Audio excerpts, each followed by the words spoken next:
कहानी के शुरू में हम एक जॉन नाम के आदमी को देखते हैं जो बैंक में बड़ी बड़ी चोरियां करता था। तो गवर्नमेंट ने उसका नाम पब्लिक एनिमी रख दिया था, यानी कि दुनिया का दुश्मन। अब पुलिस उसको जेल में लेकर जा रही थी। वहाँ पे हम कुछ कैदियों को देखते हैं। जो पुलिस वाला जॉन को लेकर जा रहा था वो भी उसी का साथी था। जब उसके साथी जॉन को देखते हैं, सभी पुलिस वालों पे अपनी बंदूकें करके उन्हें गेट खोलने का कहते हैं। वो सबके सब जॉन के साथी थे। वार्डन को वहाँ पे दरवाजा खोलना पड़ता है। जॉन का एक साथी इतना गुस्से में था कि वो एक पुलिस वाले पे गोली चला देता है। उस गोली की आवाज को बाहर खड़े भी पुलिस वाले सुन लेते हैं। अब ये सब के सब उन पर गोलियां चलाते हैं और उन्हें पकड़ने की कोशिश करते हैं। तो जॉन और उसके साथी गाड़ी तक पहुंच जाते हैं। तो वहीं पर जॉन के एक साथी को गोली लग गई थी। जॉन उसका हाथ पकड़कर उसे बचाने की कोशिश करता है। तो जॉन का साथी उसे कहता है कि मुझे छोड़ दो, मेरा आखिरी वक्त आ चुका है। अब जॉन और उसके साथी एक दूसरे शहर पहुंच चुके थे। एक पुलिस वाला इनकी मदद कर रहा था।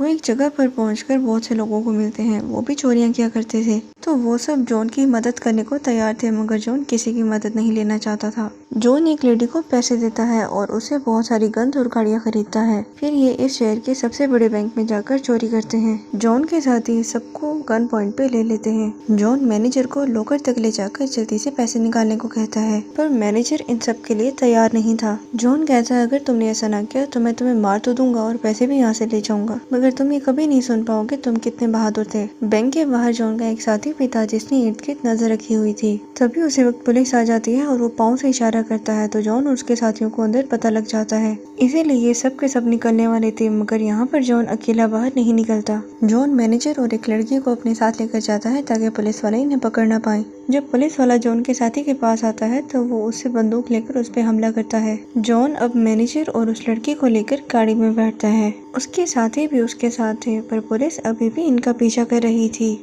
पुलिस वाले इन पर गोलियां भी नहीं चलाते क्योंकि वो चाहते थे कि किसी मासूम की जान ना जाए। जॉन और उसके साथी एक जंगल में पहुंच जाते हैं। लड़की और मैनेजर को एक पेड़ के साथ बांध देते हैं और वो लोग वहाँ से चले गए थे। वहीं पर दूसरी तरफ हमें एक और ऑफिसर दिखाया जाता है जो गवर्नमेंट के पास अपने काम की तनख्वाह लेने आया था। वो अपनी ऑर्गेनाइजेशन को, जो बड़े बड़े जुर्म करती थी, बड़ी ऑर्गेनाइजेशन बनाना चाहता था। तो गवर्नमेंट उसको पैसे देने से पहले पूछती है कि तुम्हारा वो काम जो बहुत मशहूर हो, मगर उसका ऐसा कोई काम नहीं था। इसका मतलब कि उसका कोई अच्छा रिकॉर्ड नहीं था। दरअसल ये ऑफिसर FBI का था। अब ये फैसला करता है कि अगर उसको गवर्नमेंट से पैसे चाहिए तो उसको जॉन और उसके साथियों को पकड़ना होगा, क्योंकि जॉन और उसके साथियों को पकड़ना बहुत मुश्किल था। आज तक उनको कोई नहीं पकड़ पाया। इसीलिए FBI का ऑफिसर ये काम सबसे अच्छे ऑफिसर मेलविन को देता है। फिर मीडिया पे बताया जाता है कि ये जॉन को पकड़ने वाले हैं और अब जॉन का केस मेलविन को करना था। इनको सबसे बड़ा सबूत वो कोट मिलता है जो उन्होंने लड़की को पहनाया था, जिसको बैंक से वो लोग साथ ले गए थे। अब मेलविन की टीम ये पता करना चाहती थी कि जॉन ने ये कोट कहाँ से खरीदा था। तो एक इन्वेस्टिगेशन से उन्हें जॉन की एक गाड़ी का भी पता चलता है। तो मेलविन को जॉन का एक साथी भी मिलता है, मगर वो उसको पहचान नहीं पाता कि वो जॉन का साथी है। वो अपने साथियों के साथ वहाँ से चला जाता है। जब भी यहाँ से जा रहा था तभी जॉन का साथी उन पे गोलियां चला देता है, उन पर हमला कर देता है और मेलविन के सारे साथियों को मार देता है।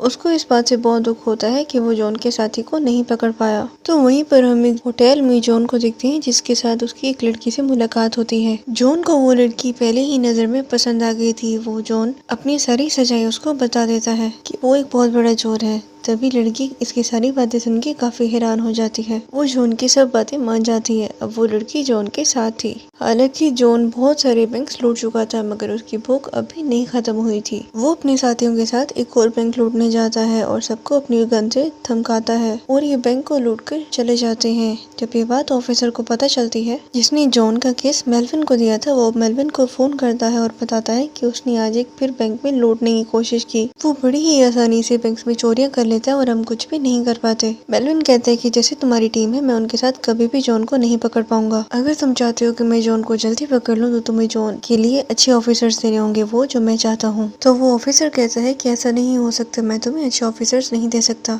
तो मेलविन कहता है कि अगर तुम मुझे अच्छे ऑफिसर्स नहीं दे सकते तो मैं भी तुम्हारे साथ काम नहीं कर सकता। फिर ऑफिसर मेलविन की बात मान जाता है और अब बेहतरीन ऑफिसर को बुलाया जाता है जिनको लेने मेलविन खुद गया था। अब दूसरी तरफ दिखाया जाता है कि जॉन उस लड़की के साथ घोड़ों नाम की रेस देखता है। इसका नाम बेनी था और वो अपने साथियों के साथ वहाँ पे दोबारा बैंक लूटने की तैयारी कर रहा था। वहाँ पे बेनी को एहसास होता है कि जॉन की जिंदगी कितनी खतरों से भरी हुई है। वो उसको अपने साथ होटल में लेकर जाते हैं और होटल वाले पुलिस को कॉल कर देते हैं कि जॉन होटल में है। पुलिस वाले आकर जॉन और उसके साथियों को पकड़ लेते हैं। पुलिस उनको अपने साथ लेकर जाती है और ये बात हर जगह फैल गई थी कि जॉन पकड़ा गया है। पहली बार जब उसको कोर्ट लेकर जाया जा रहा था तब चारों तरफ लोग ही लोग थे जो जॉन को सिर्फ देखने आए थे, क्योंकि किसी ने भी आज तक जॉन को नहीं देखा था। सिर्फ उसका नाम ही सुना था और हर कोई उसको देखना चाहता था कि आखिर जॉन है क्या, कि वो कैसा दिखता है, क्योंकि वो बहुत मशहूर था। जब जॉन का वकीलों से मिलने आता है तो जॉन उसको कहता है कि मुझे इसी जेल में रहना है। अब जॉन को दूसरी जेल में भेजा जा रहा था। जॉन इसलिए ऐसा कह रहा था क्योंकि वो और भी यहाँ रहकर प्लानिंग करना चाहता था। हालांकि वो जानता था कि उसका यहाँ से निकलना बहुत मुश्किल है, मगर वो कहीं न कहीं यकीन कर रहा था कि वो यहाँ से जल्द निकल जाएगा। जब उसको कोर्ट लेकर जाया जाता है तब उसका वकील कहता है कि जॉन को अभी भी जेल में रहने दे। हालांकि इस बात से सब खिलाफ थे, मगर फिर भी जॉन का वकील जज को मना लेता है। जॉन को उसी जेल में रहने की इजाजत मिल जाती है। असल में ये जॉन की एक चाल थी। वहाँ पे जॉन एक वार्डन की बंदूक छीनकर उसके सारे साथी पुलिस के सब कपड़े पहनकर वार्डन की ही गाड़ी में जाते हैं। पुलिस वालों के सामने से निकल जाते हैं। जेल से निकलते ही जॉन बेनी को फोन करता है कि मैं तुमसे मिलना चाहता हूँ। बेनी कहती है कि पुलिस को पता है हम दोनों के दरमियान में रिश्ता है, पुलिस की मुझ पर नजर है और अभी हम दोनों के लिए अच्छा है कि हम एक दूसरे से ना मिले। पर जॉन उसको कहता है कि हम जल्दी मिलेंगे और ये कहकर वो फोन बंद कर देता है। इसके बाद पुलिस डिपार्ट को दिखाया जाता है जिन्होंने जॉन और बेनी की बातों को सुन लिया था। अब उनको पता चल गया था कि जॉन बहुत जल्दी बेनी से मिलने वाला है, इसीलिए पुलिस अब उन पे नजर रखना शुरू कर देती है। जो जॉन के पीछे ऑफिसर था वो दरअसल FBI का था और वो अपनी ऑर्गेनाइजेशन को बहुत बड़ा बनाना चाहता था, मगर ये उसी सूरत मुमकिन था जब ही जॉन को पकड़ता और जॉन को पकड़ना आसान नहीं था। अब ऑफिसर मेलविन को मिलता है और उसको कहता है कि मैं तुम्हें पूरी आजादी देता हूँ, तुम्हें किसी तरह भी जॉन और उसके साथियों को खत्म करना होगा, क्योंकि अब वो बहुत सारी चोरियां कर चुका है और वो जेल से भी बार बार भाग चुका है। वहीं भी अब जॉन को देखते हैं जो एक थिएटर में अपने साथियों के साथ मूवी देख रहा है और प्लानिंग करता है। उसने अपने ग्रुप में और भी लोगों को शामिल कर लिया था ताकि वो और भी बड़ी बड़ी चोरियां कर सके। अगले दिन प्लान के मुताबिक एक बैंक में चोरी करते हैं और उसी टाइम FBI के लोग आ गए थे। ये लोग इनको पकड़ लेते हैं और इसी उसमें जॉन का एक साथी भी मर जाता है। जॉन वहाँ से भाग जाता है। जॉन और उसके साथी ये समझते हैं कि उनका साथी मर गया है, मगर वो जिंदा था। उसको हॉस्पिटल ले जाया जाता है। FBI के लोग और मेलविन उसे पूछते हैं कि जॉन और उसके साथी कहाँ पे हैं। उसको वो इतना मारते हैं कि उसको बताना पड़ जाता है। वहीं पर जॉन भी अपने साथियों के साथ एक खुफिया जगह पर था। जॉन काफी परेशान था क्योंकि यहाँ पे इनके पैसे खत्म हो रहे थे। इन्हें जल्द ही चोरी करनी थी। जॉन दरअसल अपने साथियों का हमेशा ख्याल करता है, उन्हें हमेशा बराबर का हिस्सा देता था, इसीलिए उसके सब साथी उसका मरते दम तक साथ देते हैं। अब पुलिस को भी पता था कि जॉन कहाँ पर है। पुलिस और FBI के लोग उस जगह पर चले जाते हैं जहाँ पे जॉन था, वहाँ पे हमला करते हैं। जॉन अपने करीबी साथी को लेकर वहाँ से निकलना चाहता था, मगर FBI का एक एजेंट उन पे लगातार गोलियां चला रहा था। एक गोली उसके साथी को लग जाती है और इसलिए वो वहाँ से भागता नहीं है और वापस अपने घर आ जाता है। उधर जब दूसरी साइड पे जॉन के साथी भाग रहे थे तो उनके पीछे मेलविन आता है। जॉन के साथियों की गाड़ी पलट गई थी। मेलविन उन पर गोलियां चलाता है जिससे सबके सब मर गए थे। उधर जॉन अपने साथी के साथ था जो जख्मी था। तभी उसका साथी कहता है कि मेरा वक्त पूरा हो चुका है, तुम यहाँ से चले जाओ। ये कहकर वो भी मर जाता है क्योंकि जॉन अब पूरी तरह टूट चुका था। उसका अब इस दुनिया में और कोई भी नहीं था सिवाय बेनी के। जब ये बेनी से मिलता है तो कहता है कि हम दोनों बहुत दूर चले जाएंगे, यहाँ से तुम अपना सामान ले आओ। बेनी जब अपना सामान लेने जाती है तो यहाँ पे FBI के लोग आ जाते हैं और FBI के लोग उसे वहाँ से ले जाते हैं। अभी भी FBI के लोगों को नहीं पता होता कि जॉन बाहर गाड़ी में बैठा है, इसीलिए FBI वाले बेनी को साथ ले जाते हैं। बेनी को जाते हुए भी जॉन देख लेता है, मगर यहाँ पे बेनी के साथ वो उसकी मदद नहीं कर सकता था। जॉन बहुत दुखी था और उसकी आंखों में आंसू थे क्योंकि उसने हर उस इंसान को खो दिया था जो उसके दिल के बहुत नजदीक था। वो जानता था कि FBI के लोग अब बेनी को बहुत मारेंगे और होता भी ऐसा ही है। FBI के लोग जब बेनी से पूछते हैं